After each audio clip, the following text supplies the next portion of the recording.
Kirchhoff के लिए Kirchhoff ने दो नियम दिए थे। एक था संधि का नियम, जिसे हम प्रथम नियम बोलते हैं, और दूसरा था पूर्णता का नियम।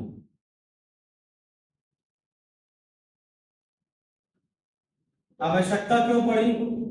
भाई कोई भी चालक है, कोई भी परिपथ, और उस परिपथ में कई चालक एग्जिस्ट करते हैं, कई तार हैं, अलग अलग खंड हैं उसके, तो उनमें अलग अलग चालकों में धारा किस हिसाब से बहेगी, कितनी धारा प्रवाहित होगी, चालक के सिरों के मध्य में अंतर कितना होगा, इस बात की जानकारी प्राप्त करने के लिए या उसको शॉर्ट आउट करने के लिए किरचॉफ ने दो नियम दिए, प्रथम नियम और द्वितीय नियम। प्रथम नियम को संधि के नियम के नाम से जानते हैं, द्वितीय नियम को पूर्णता के नियम के नाम से जानते हैं।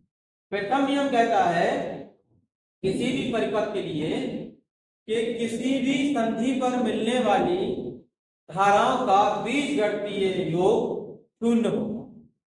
कोई भी एक जंक्शन है, कोई भी एक संधि है, और उस पर मिलने वाली जितनी भी धाराएं हैं उनका बीजगणितीय योग शून्य होगा। मतलब यहां पर हम क्या सकते हैं, sigma I is equal to 0। कई चालक हैं, ऐसे आप बना दीजिए बहुत सारे। ये कोई जंक्शन है, ये कोई संधि है, और संधि पर मिलने वाली बहुत सारी धाराएं हैं, इसमें तो धारा बह रही है, इसमें तो धारा बह रही है, इसमें तो धारा बह रही है, सब में अलग अलग धाराएं प्रवाहित हो रही है। ध्यान केवल इस बात का रखना है कि संधि की ओर जाने वाली धाराओं धनात्मक लेना है, और संधि से दूर जाने वाली धारा को ऋणात्मक लेना है। जैसे संधि की ओर जा रही, मान लीजिए I1, ये जा रही है मान लीजिए I2 धारा, तो ये संधि से दूर आ रही है I3 धारा, संधि की ओर जा रही है I4 धारा, फिर इससे दूर आ रही है I5, इससे दूर आ रही है I2। तो इसका कहने का तात्पर्य है कि I1 जा रही थी, I2 भी जा रही थी, I3 वापस आ रही यानी कि -I3, फिर I4 संधि की ओर है तो +I4, फिर I5 बाहर है -I6 माइनस बराबर। अगर इस हिसाब से हम देखें तो I1 + I2 + I4 is equal to 3 5 6, I3 I5 I2। Result ये पता चला कि संधि की ओर आने वाली धाराओं का बीजगणितीय योग संधि से दूर जाने वाली धाराओं की बीजगणितीय योग के बराबर होता है। कुल मिला के जितनी धाराएं आ रही हैं किसी संधि पर, उतनी ही धारा उस संधि से दूर जा रही है।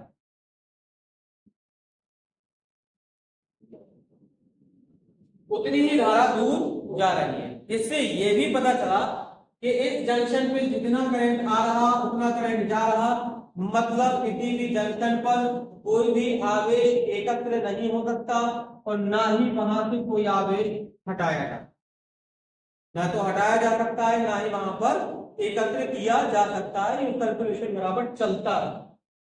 दूसरा नियम क्या कहता है? दूसरा नियम कहता है कि कोई भी परिपथ है, उसमें कई खंड हैं, एक से अधिक, 2 खंड भी हो सकते हैं, 3 खंड भी हो सकते हैं, 4 खंड भी हो सकते हैं।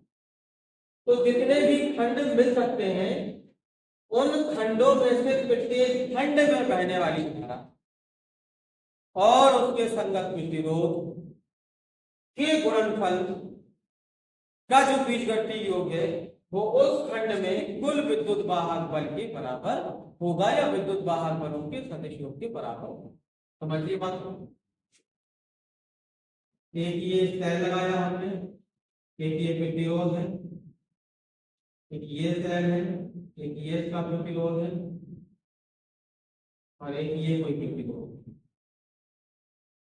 इसका विद्युत वाहक बल मान लीजिए E1 है, इसका विद्युत वाहक बल E2 है, इसका R1 हो गया, R2 हो गया, ये R3। अब इससे बहने वाली धारा I1, समझिएगा बात,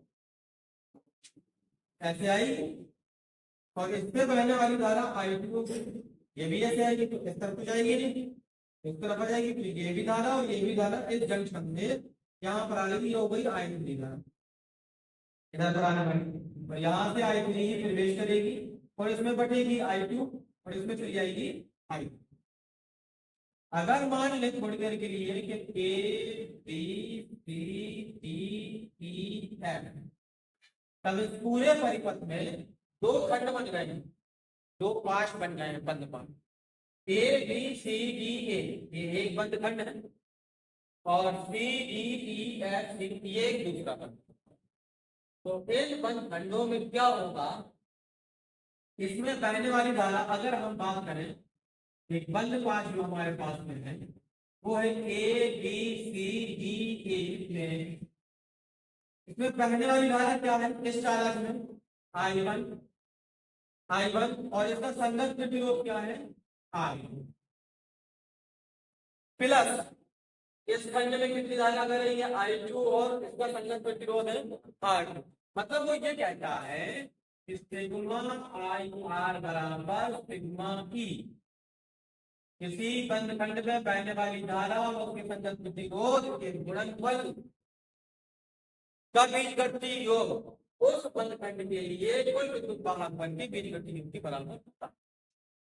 अब यहाँ पर आप डायरेक्शन समझिए, इधर से I1 ये निकल रही है और इधर से ये I2 निकल रही है, और ये इसको क्रॉस कर लेगी। अगर मान लीजिए ये खंड नहीं है तब ये धाराएं एक दूसरे को क्रॉस कर रही है, वन वे पे नहीं है कि ऐसे निकल के जा रही है और ऐसे आ रही है, नहीं, ऐसे ऐसे निकल रही है और इससे ऐसे निकल, तो ये दोनों एक दूसरे को क्रॉस हो रही है, ये माइनस हो जाएगा I2 बराबर में इस वाले के लिए विद्युत वाहकत्व इस वाले के लिए विद्युत वाहकत्व, तो इस बंद खंड के लिए इक्वेशन बनेगी वो ये बनेगी। कल को जाके आप लोग इसमें न्यूमेरिकल पे आओगे तो सबसे ज्यादा इसका प्रयोग होगा आपका दूसरा नियम का, और उसी से फिर आप विभिन्न खंडों में बहने वाली धाराओं को उनके प्रतिरोधों को ज्ञात करें। अगर हम दूसरे खंड की बात करें C D E F C है, तो इसमें बहने वाली धारा I2 है, इसका संगत प्रतिरोध R2 है।